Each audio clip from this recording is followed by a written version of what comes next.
Okay, they finally got these guys lined up in the right order, and we're waiting for a green flag. Oh, and 301 stalls. That's not what we wanted.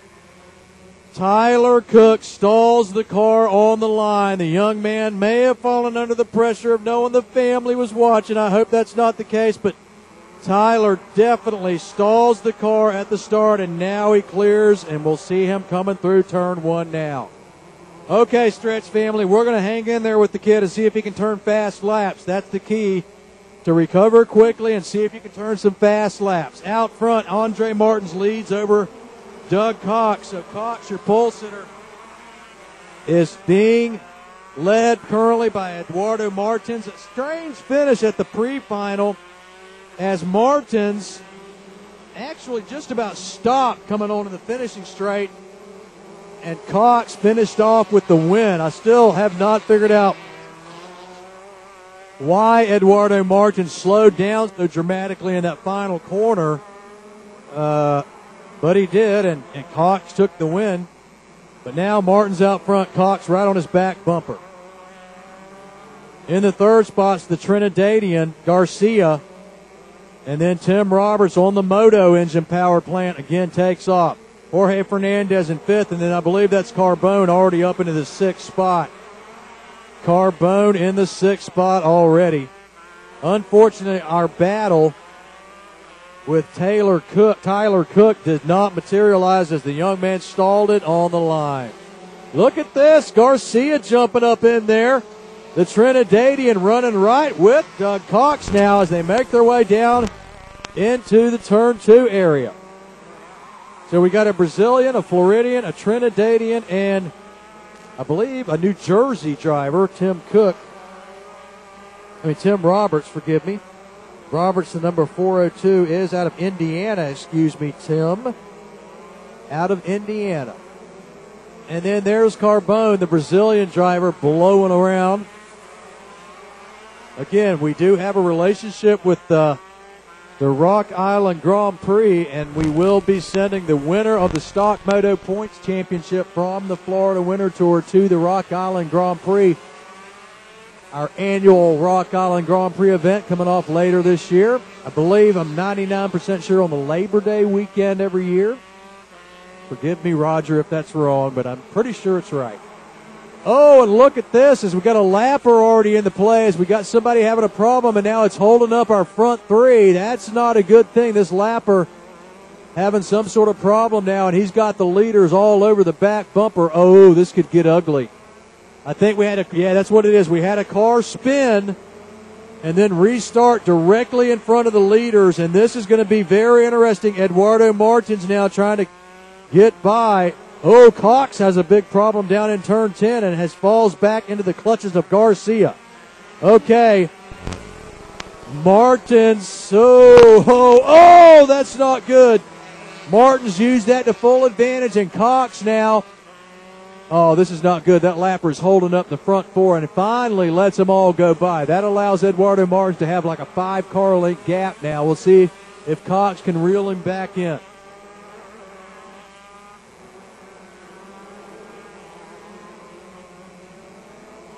Cox now closing it up to about 2 car lengths behind Eduardo Martins. So, yeah, Cox can get it done.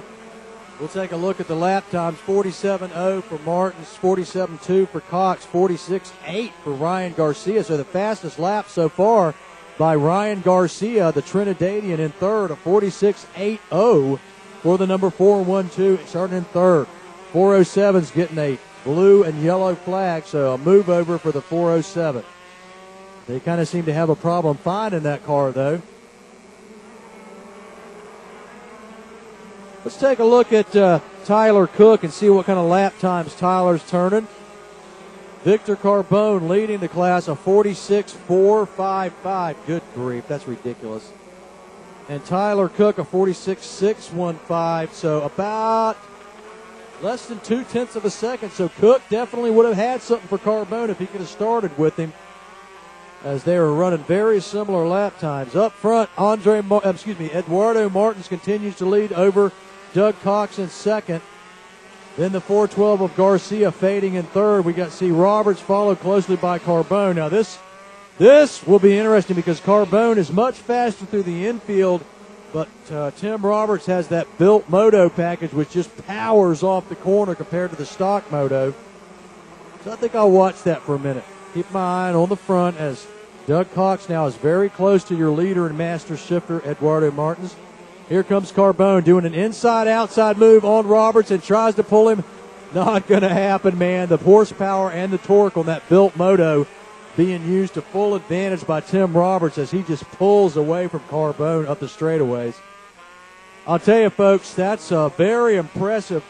I never realized how much difference there was between a built moto and the stock moto car, and you see it right there with Roberts on these short chutes between the hairpins. So Carbone and Roberts through turns 3 now into turn 4. Again, that is the 4th place car of Tim Roberts in Master Shifter and the 1st place car in stock moto of Victor Carbone. Carbone once again trying that inside-outside move out of 8. This time he gets a good run on Roberts down into 9, but still the horsepower and torque of that built moto take advantage and pull away. Same thing again down into 10.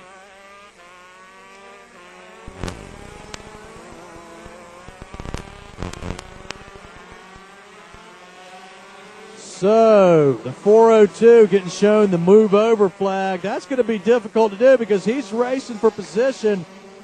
Let's see if he lets him by. He does. Tim Roberts lets Carbone by. Now let's see what happens here because, again, Roberts is much quicker with the horsepower. Carbone so far able to keep the gap open 2 or 3 now. Oh, there you go. That's all it took. Carbone ran through 6 and 7 and opened up 5 or 6 car lengths over Tim Roberts.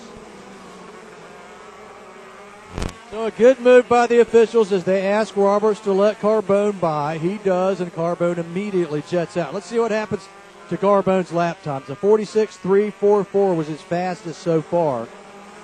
46.344. And we'll see this time by.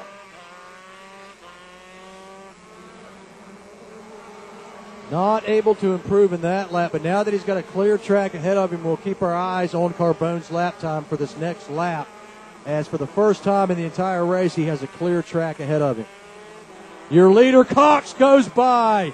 Doug Cox finally gets the position and goes by Eduardo Martins. Martins right back down and takes the spot again. They're side by side through 9. Martins takes the spot immediately back from Cox. Double pass in 8 and 9 there as Martins leads on to the finishing straight.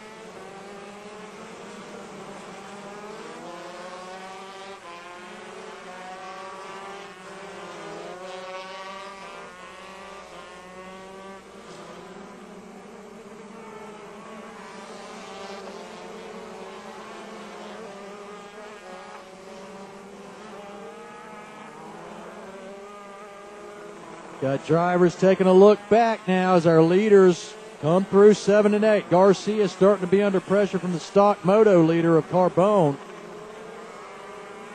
Martins still leads over Cox as they make their way into turn 10. Actually opening up about a 4-car length gap as Eduardo Martins. Obviously, he got on fire and continues to run.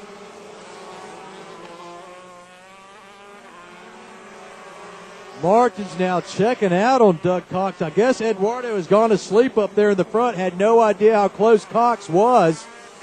But as soon as Cox went by him, boom, Martins right back by him and now is pulling away at the front.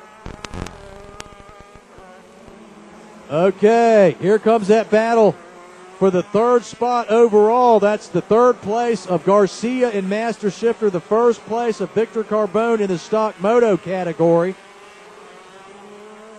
Carbone not able to power by Garcia in the 3rd spot overall.